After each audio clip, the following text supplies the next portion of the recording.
Welcome to Beat Diabetes, and yeah, we're going to be looking at this book, Rethinking Diabetes, once again. And I wanted to share a convention that was put on by the NIH, National Institute of Health in the U.S.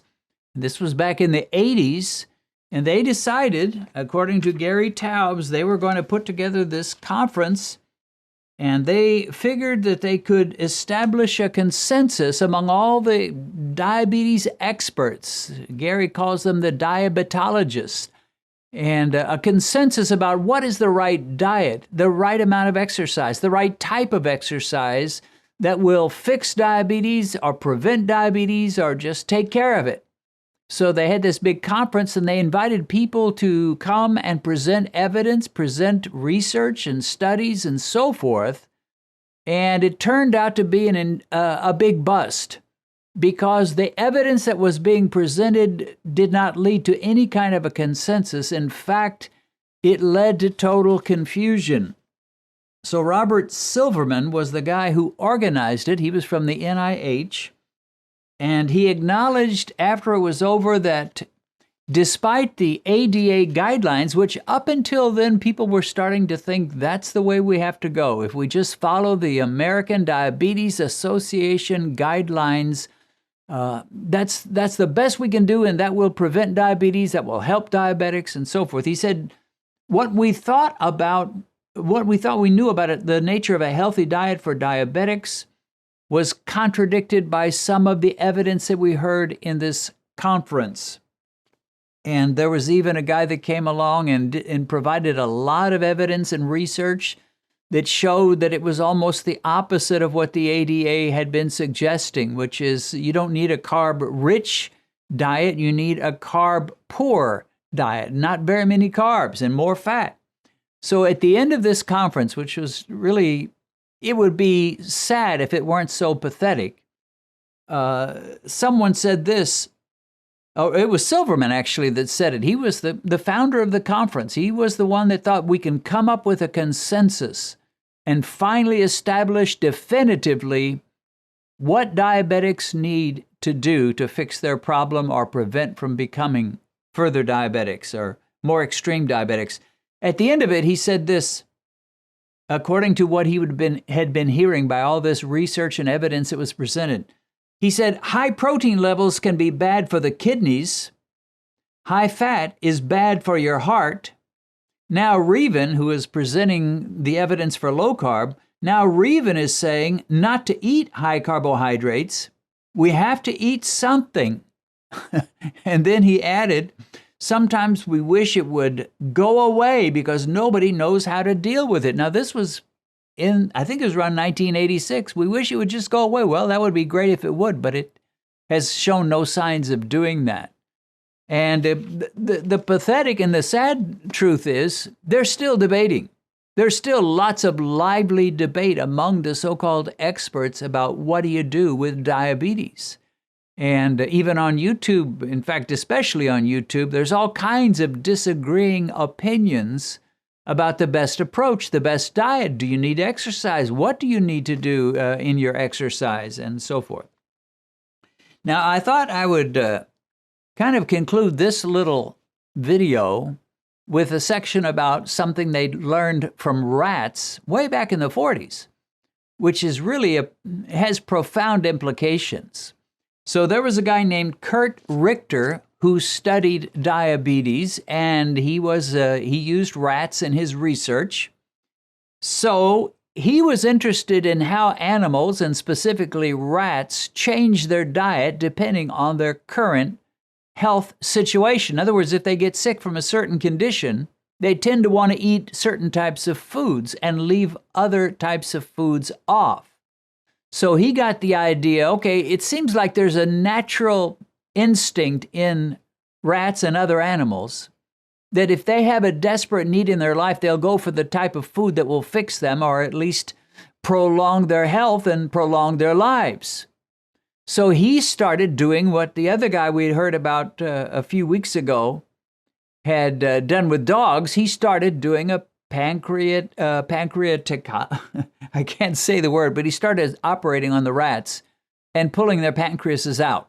So they had no pancreas, no ability to process carbs at all. He made them diabetics overnight with his little surgery on rats.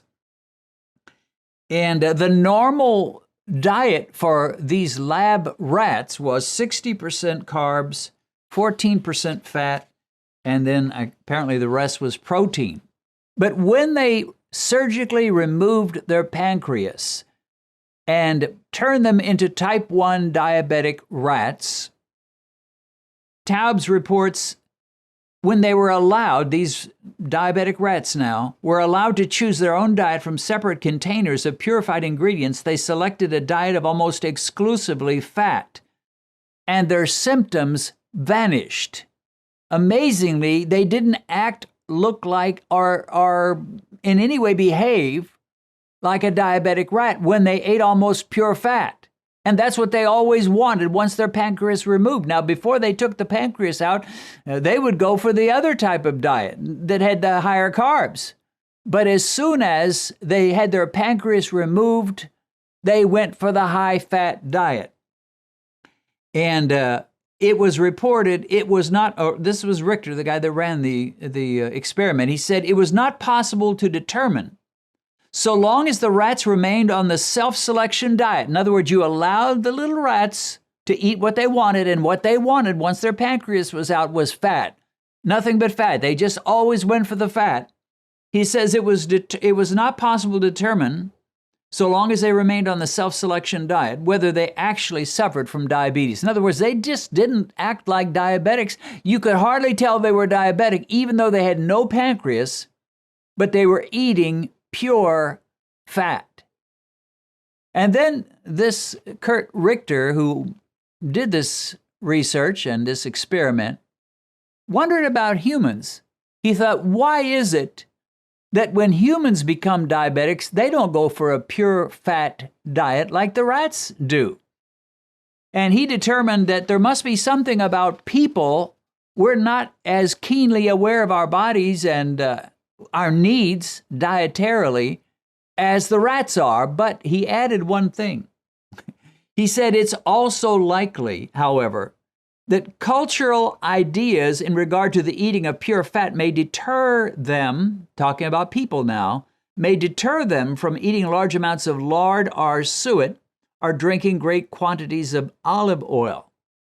What he's saying is fat has such a terrible reputation that when people turn diabetic, they don't go for what their instincts tell them to eat, which would be a lot of fat, because it's got such a terrible reputation. They could look bad by eating too much fat, so they force themselves to continue to eat carbs. Now, I will admit, there are plenty of type 2 diabetics that love carbs and love sugar, and they eat more and more of it.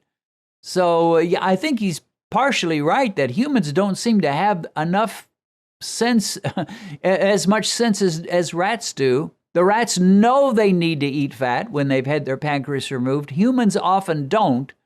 And on top of that, we've been told all our lives that fat is bad for us. So we avoid the fat. We eat more carbs. We maybe change them up a little bit. Instead of white bread, we have whole wheat bread and so forth. But we don't go for the thing that would really help us the most, which is a high-fat, low-carb diet. And they're still debating this, folks. There's no sign that it's going to resolve very soon. And you're going to have to make your choice based on your own research, your own thinking, watching videos, reading books. But one thing that can help you is get yourself a glucose meter or a CGM and start testing and seeing which types of foods raise blood sugar and which don't. And of course, we know the answer to that, don't we? The reason the rats didn't seem to hardly be diabetic, even minus a pancreas, was they ate a lot of fat. Now, I don't eat only fat. I eat protein, I eat fat, mostly, and some carbs, usually vegetable carbs, the low-carb veggies. So I'm not telling you don't eat any carbs at all. But I am saying these rats instinctively steered toward the fat, and it was keeping them alive and keeping them from showing any real signs of being diabetics. Maybe We can learn from the rats. Benedicta has written an autobiography of her life, which you can purchase on Amazon by going to the link in the description under this video. Nobody seeing the happy, friendly Benedicta with the big laugh, as she is today, could ever imagine what she went through in her early years. During her teen years, she suffered virtual slavery and was brutally beaten many times. As she reached adulthood, she went through seasons where she nearly starved and sometimes had to go days with nothing to eat. She's been at the doors of death several times, and once, after lying in a near coma for days, she felt she left her body and saw the beauty of heaven. People who have read this book have been amazed at her life, and some have been so transfixed by her story they read it through in a couple of days, and others have read the whole book through twice. So let me encourage you, get this book. You won't be disappointed.